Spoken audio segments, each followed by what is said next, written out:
So the next step is to take my rails and just kind of give them a pre-bend.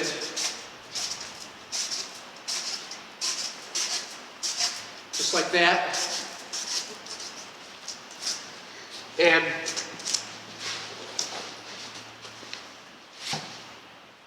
there's one more thing. If we're terminating on the end here, we want to cantilever out a piece. So in order to do that, we need to use a regular piece of foam, like a regular piece of thin foam, and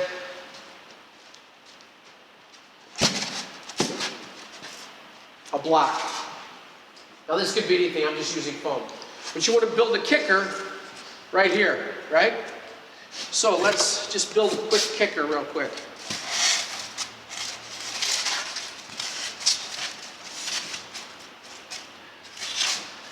That looks about right. Let me get a, somebody asked what do we cut with? We cut with a hot knife or hot wire. I'm just using this as an example. You don't have to use the foam once again, but I'm going to use it. So I'm going to mark this.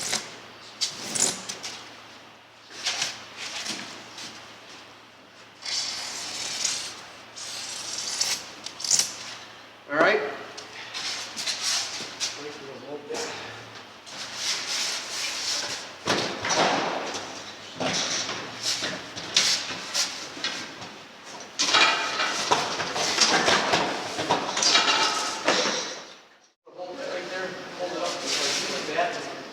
Look on the other side.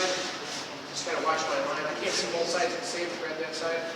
Just kind of follow that line all the way down.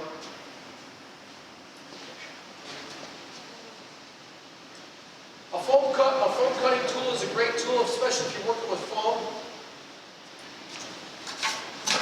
And there we go. We'll need one more just like that.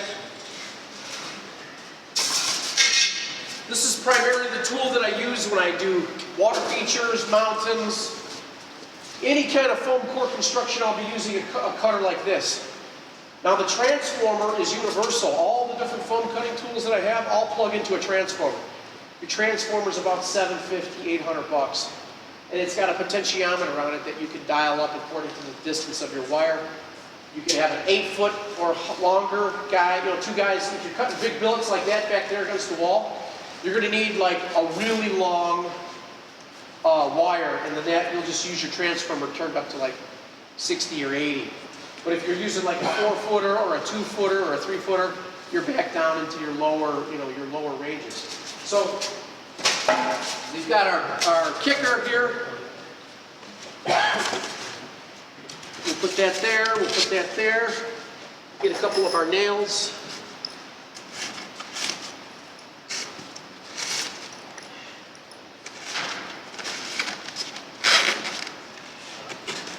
And this is just to hold it in place. All right?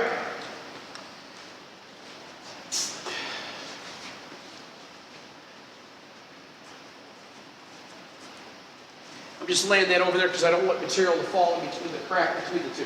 All right, so now we've got our line. I'm going to let this just run past here a little bit. And all I'm going to do is line up the edges because I already know that I'm perfect with my pattern. Now I just have to line up these, not to the inserts, the pieces that I put in there, but to the actual hard pieces. Once I get that done, then I'm good to go. So whoever wants, they can come over and help me put these nails in. Just find a line right here.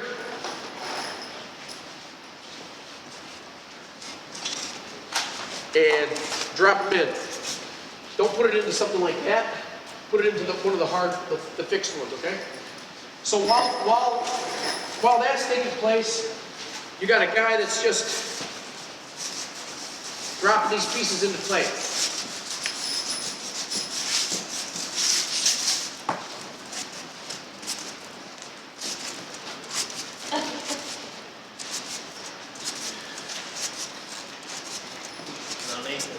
Yes, sir. Does it matter which side the laminate is on? Well, yes, it does matter. The laminate is what gives you the ability to bend it. If you bend it the wrong way, it's just going to immediately snap. The laminate allows you to bend it so that it won't break. It's compressing into itself, and the laminate holds the back of it together.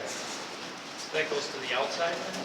Or the inside, depending if it's an outside curve or an inside curve. So you're always bending away from the laminate. Correct. Okay. And all I'm doing is lining up these outside edges to the foam, to the piece. That's my guide. I don't have to do any more measuring. As long as I'm satisfied with the pattern. Now, if you obviously see like a wobble in your wall, you want to try to correct it.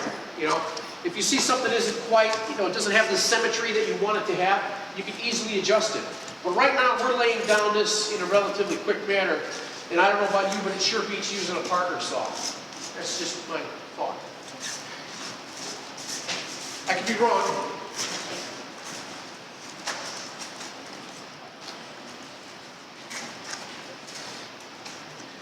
You guys are a tough crowd today.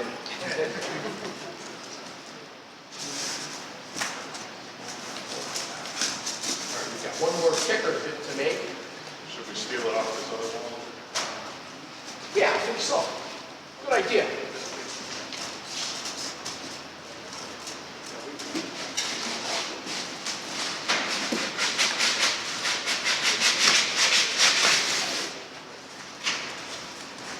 We're just gonna steal that. Cleft piece. Excuse me.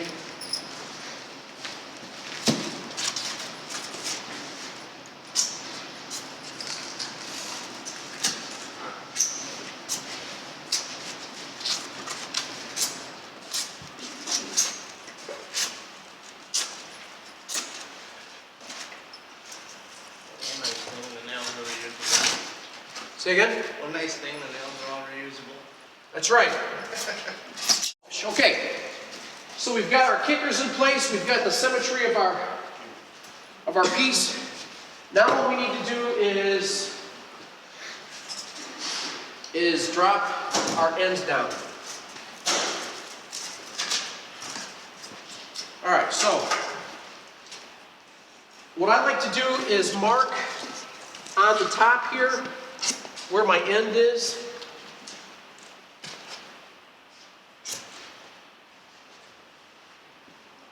So I don't have to guess where it is, I'll just mark it. Then I can, from there, determine how far out I want the end to cantilever, because I know where I finish, I know where my finished piece is. So in this case, I kind of like to leave the ends out. All the rest of this stuff is 5 inches out. So 5 inches out, minus the ½ inch for the scratch coat, minus, the 2 inches of our width here, plus our insert. So we're probably about just under 3 inches of a cantilever, okay? That's a pretty good cantilever, but for the ends, I like to give it just a little bit more because it looks, it looks so attractive. So I'll probably come out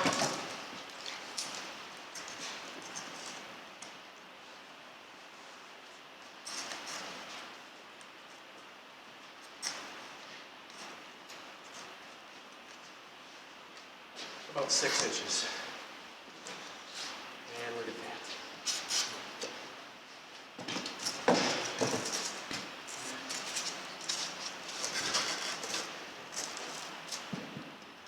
Measure it out, make a mark.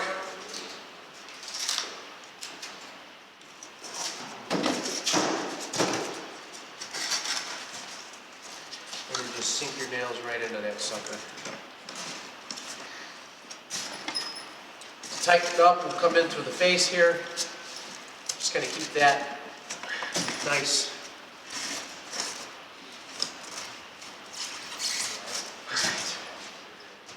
One in the middle. And you got one on the end, perfect. That's good to go. Do the same down here. go 6 inches out, 6 inches out.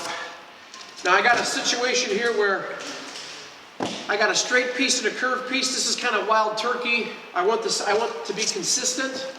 So I'll come in here where I know it's true and make a mark.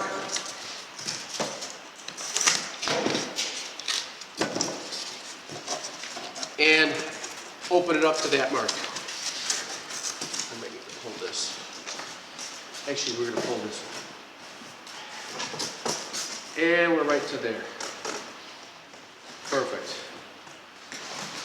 So, I know that I'm pretty much equidistant through the whole countertop, so to speak, or the whole seat wall. Do my end pieces, get those guys ready. And we're looking good, guys.